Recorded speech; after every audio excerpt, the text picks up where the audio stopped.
So hello guys, good evening. Magluluto tayo ng tokwat baboy.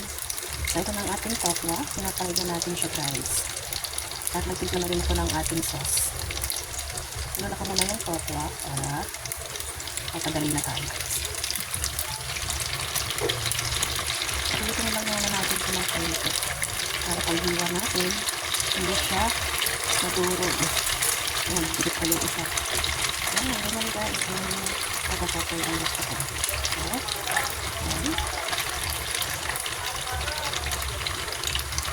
Ganyan natin. Fried tokwa. Pwede na rin tayo dito nakatas guys. Ayan. And then, ginawa natin ito ng sauce.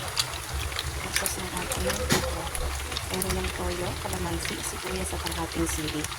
Ayan. Ipado na yan guys. And then, ang ating pork ay hindi pa napiprito. Susunod na rin natin yun guys. Yeah. Dito na lang ipakita sa inyo guys yung aking pagtimpla na itong sauce. Kasi nagmamadali na tayo at very late dinner na tayo. So, ang makikita nyo na lang ay ang ating pagtimplas. Tapos yung paghiwa, syempre hindi ko na rin maipapakita sa inyo guys. Kasi,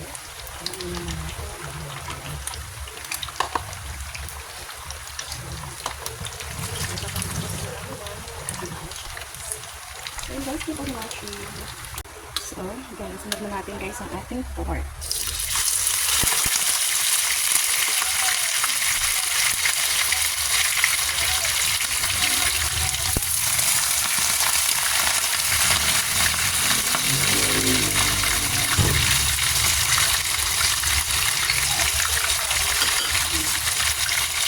Ayan guys, ang ating pork.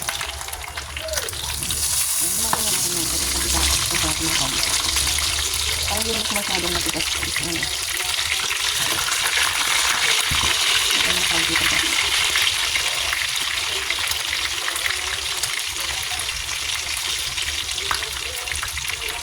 Tignan lang natin ang kaunti guys.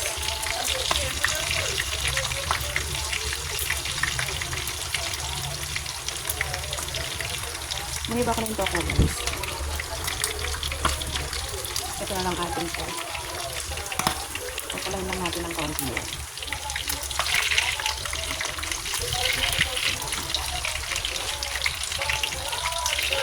Masarap yung spaghetti na diba?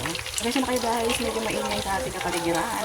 At mga lahat kung celebrate pa ng Father's Day guys. Iwan na natin siya lahat. Yung ating tokwat baboy. And then, ilalagay na natin ngayon ang ating sauce. Diba? Dami natin sauce guys. And then, syempre, ilalagay natin yan guys. Para makumbine yung sauce. So, yun na guys, ang ating tokwat baboy. Yan ang ating ulam for tonight. So, yun guys. Thank you for watching. Ito na ang ating tokwat baboy. Yan na siya. So, kain na tayo guys. Thank you for watching. Bye!